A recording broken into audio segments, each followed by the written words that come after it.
to the Thought Snob Podcast. I'm Paula Swope. Let's get snobby.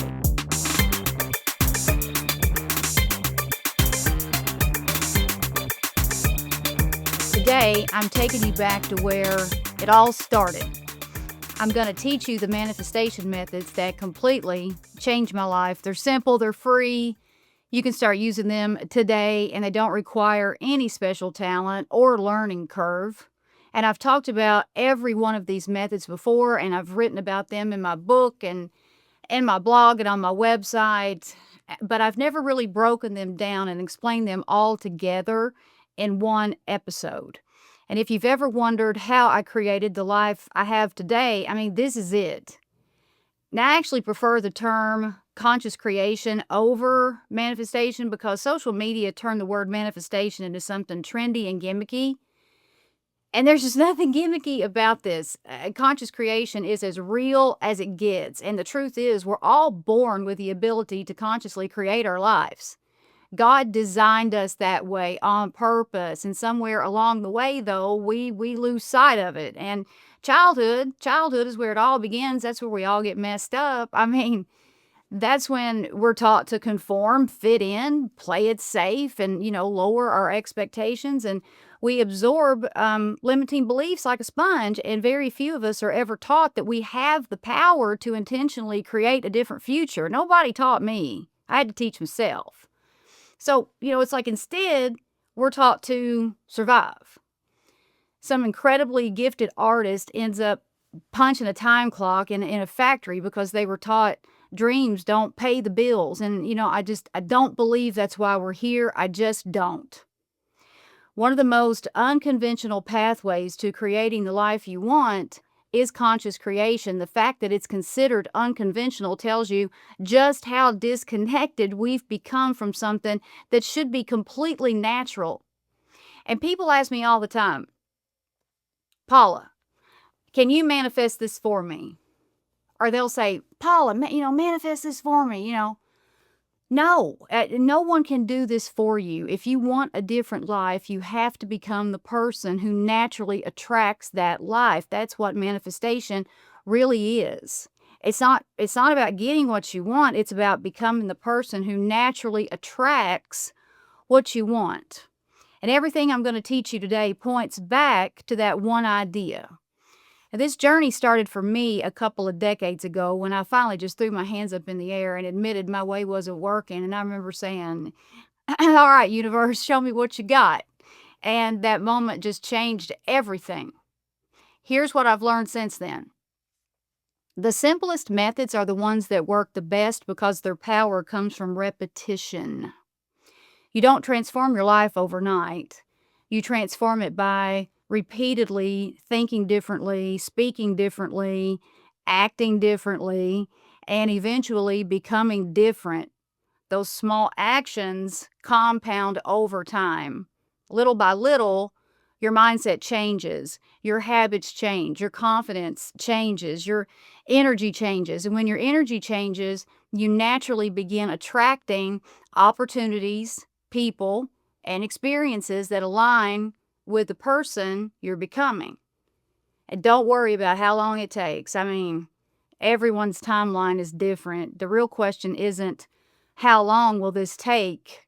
The real question is how willing are you to change? Because before you use a single one of these methods, you got to ask yourself that question. Because manifestation requires letting go.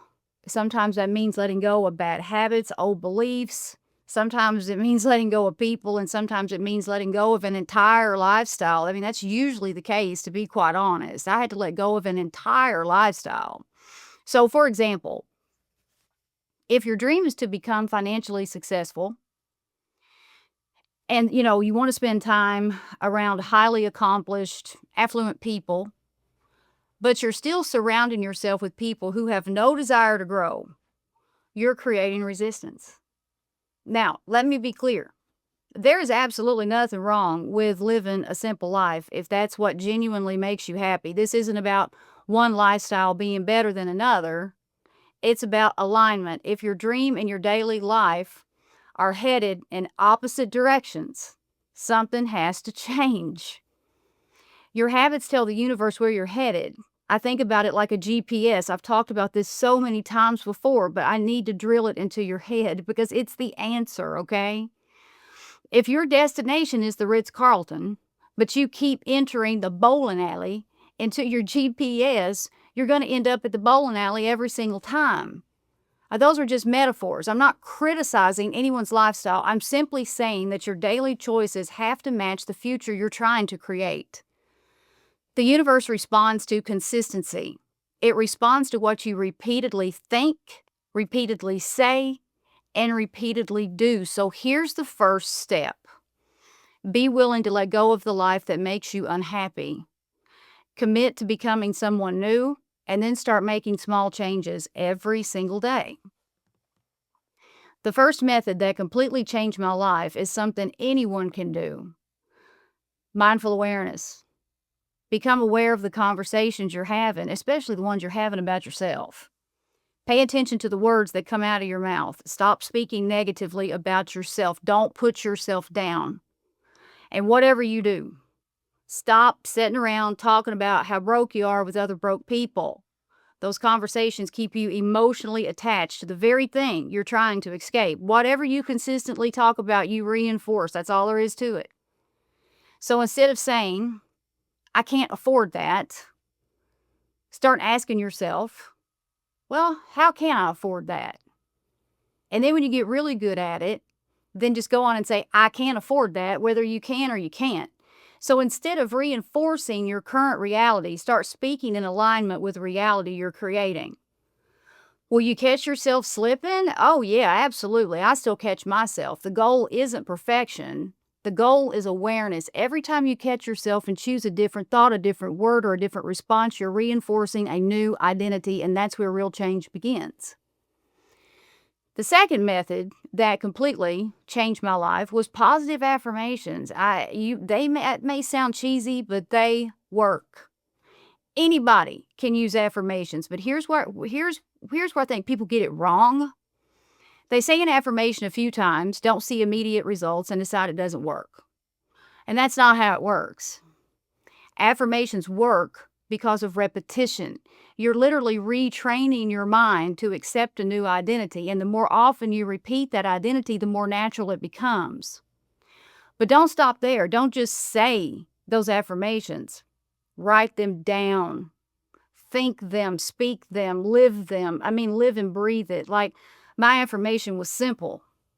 I am wealthy. That's the mantra that I came up for myself, and it came up with for myself, and it's still my mantra. Now, when I say wealthy, I'm not talking only about money. Wealth is the complete picture. It's financial freedom, it's health, it's meaningful relationships, it's time freedom, peace, it's having options. So that was my statement. So create one statement that represents the person you're becoming. Maybe it's, I'm healthy, I'm confident, I'm abundant, I'm successful, I'm lucky. Whatever feels authentic to you, make it your statement, and then repeat it throughout the day. I used to sit at my desk job. It's a job I absolutely hated, and I would write, I am wealthy, over and over again, like hundreds of times, thousands of times. I still do it when I have time to kill. When I'm waiting somewhere or have a few extra minutes, I'll grab a notebook and I'll write those words. And it's not because I need convincing anymore, because I don't, but because I like reinforcing the identity that I created. And here's another habit that made a huge difference. Every morning, look yourself in the mirror, look directly into your own eyes, and say your affirmation out loud. Not once, not just one day. I mean every single day. And the consistency is what changes you.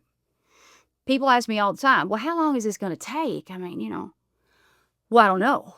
That depends on you. It might take 6 months. It might take 6 years. Everyone's journey is different. But here's my question. What's the alternative? Keep thinking the same thoughts that have produced the same life. If writing one sentence every day can change your future, why wouldn't you do it? And it's free. You don't have to spend any money. It only requires effort and consistency. Now let's take this one step further. If you have an opportunity to speak your future into existence, take it. Now, I'm talking about conversations with other people. This can feel uncomfortable with family or friends because they know you and they know your current circumstances. But strangers, that's a completely different story. Years ago, I traveled a lot for work. And one day I was talking to a woman in an airport restroom and she asked me what I did. And without hesitation, I told her I was self employed and that I loved owning my own time. At the time, that was not true. I still had an 8 to 5 job that I hated. So was I lying? Well, yeah. I mean, technically, yeah, but I looked at it differently. I was speaking my truth before it became my reality. I wasn't describing who I was describing who I was becoming. And it wasn't very long after that conversation that it actually happened.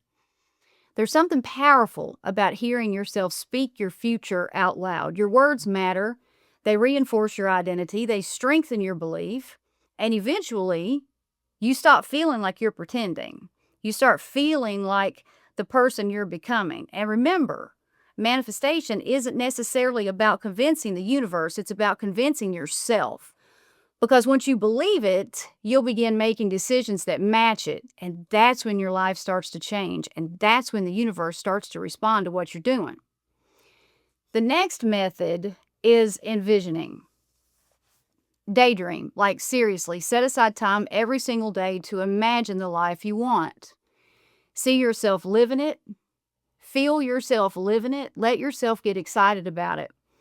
People often dismiss daydreaming as a waste of time, but I think it's one of the most powerful things you can do. Well, take that word think out. I know it's one of the most powerful things you can do. 20 years ago, envisioning became my escape. I was in one of the hardest seasons of my life, and I just really didn't have much to be excited about, so I created something to be excited about. I'd close my eyes and picture a completely different life. I could see it, I could feel it, and instinctively, I knew it was possible, and those visions gave me hope, and they gave me something to look forward to when my current circumstances weren't giving me much at all, okay? Looking back now, every single thing I envisioned 20 years ago has materialized. Not overnight, not by magic, but over time, okay? Those visions changed me long before they changed my circumstances. So if you're in a difficult season right now, see your way out of misery. If you don't like where you are, don't stay there mentally. Visit the place you want to go using your mind's eye over and over again, because eventually your mind begins treating that future like a destination instead of a fantasy.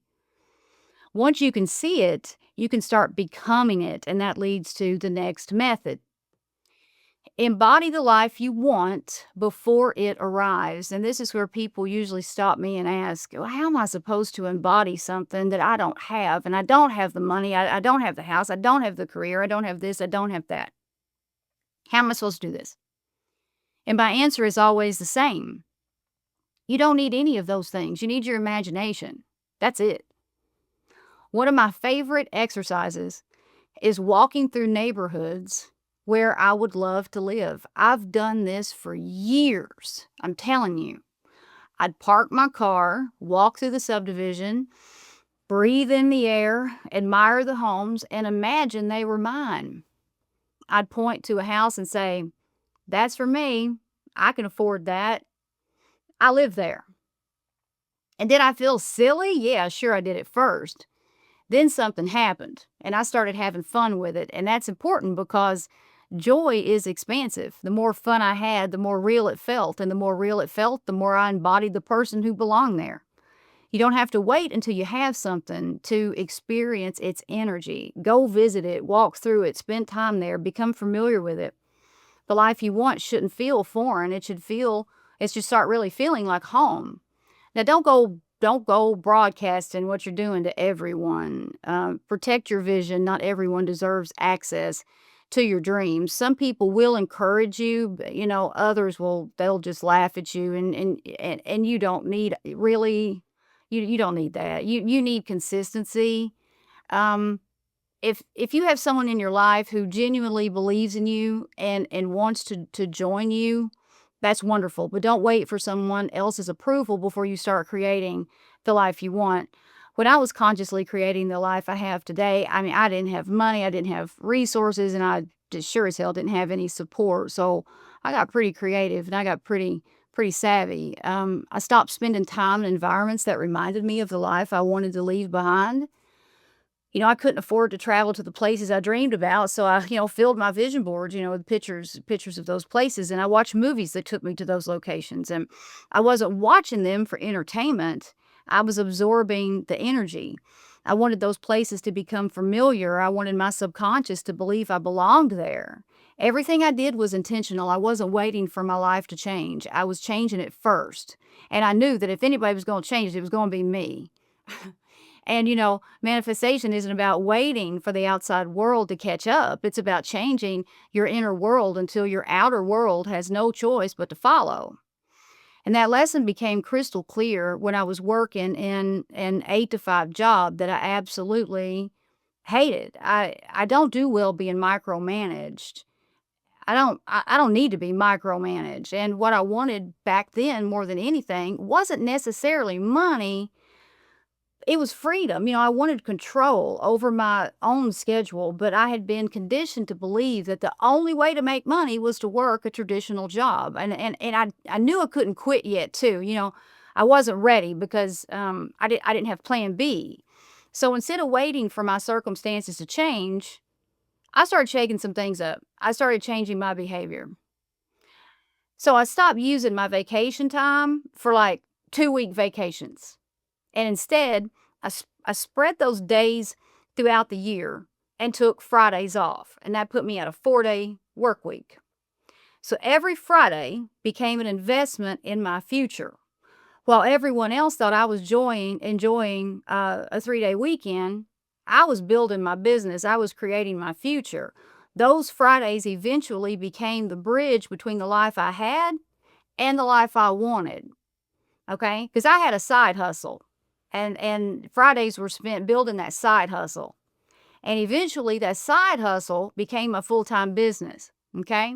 And I was able to leave that job that micromanaged me to pieces. Now today, I work all the time, I can outwork 50 people. I love to work.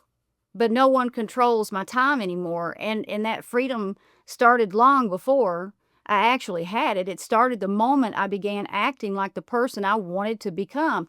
Those Fridays taught me something I'll never forget. The universe really does respond to action. And, I prayed a lot during that season. I still do. I ask God for guidance. I still do. I talk to God all the time, talk to my angels all the time.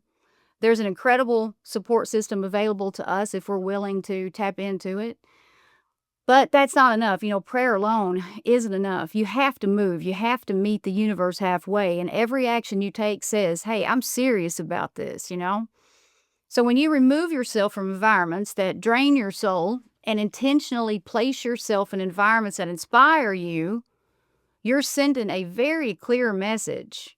You're saying, hey, I'm ready. And that's when things begin to shift. Another way to reinforce your new identity is to look the part. You don't have to spend thousands of dollars on designer clothes. I mean, you certainly can if that's what you want, but that's not the point. The point is to start presenting yourself as the person you're becoming. Find ways to create that look. Just get creative, get savvy. I mean, carry yourself differently, walk differently, stand differently. The outside doesn't, create the inside, but the outside can reinforce what's happening on the inside. Now let's talk about money for a minute. People ask me all the time whether they should spend money to attract money. And here's my answer. Only if you can do it from a place of confidence. Money is energy. If you can spend money while genuinely believing the more I circulate money, the more I attract, then by all means spend it. But if spending that money is going to keep you awake at night worrying, do not do it. I mean, fear blocks abundance, confidence attracts it. Don't confuse faith with, financial irresponsibility. Those are two very different things. Another practice that has been incredibly powerful for me is giving. Give without expecting anything back. Buy someone's lunch anonymously. Volunteer. If you see a homeless person and you feel called to help, give them $1. Carry out selfless acts simply because they're the right thing to do. Generosity reminds your mind that there's always enough, and that mindset changes everything. And the same principle applies to your possessions. If you're trying to create a new life, make room for it.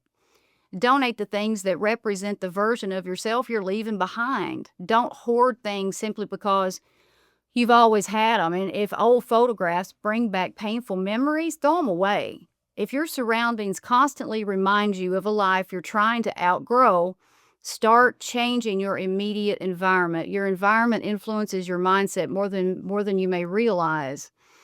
One thing I used to do, and this is going to sound probably funny, but it worked for me. If I wanted something I couldn't afford, I found a way to experience it anyway. Let's say I wanted a Harry Winston diamond necklace. Okay? So instead of wearing cheap jewelry that reminded me of what I didn't want, I'd cut out a picture of the necklace and literally hold it around my neck, while I was sitting at home, and I'd look in the mirror and think, God, I really love these diamonds. I really love these diamonds. Was I playing pretend? It's absolutely what I was doing. And I think that's one of the greatest gifts we have. And children understand this naturally. And we're often discouraged from it during childhood. It's considered laziness. And we grow into adults and we just forget about it. And children imagine without any limitations. And then we grow up and someone convinces us that imagination is childish. I think imagination is one of the most powerful tools God gave us. So yeah, play pretend, immerse yourself in the life you want, find ways to experience it before it belongs to you.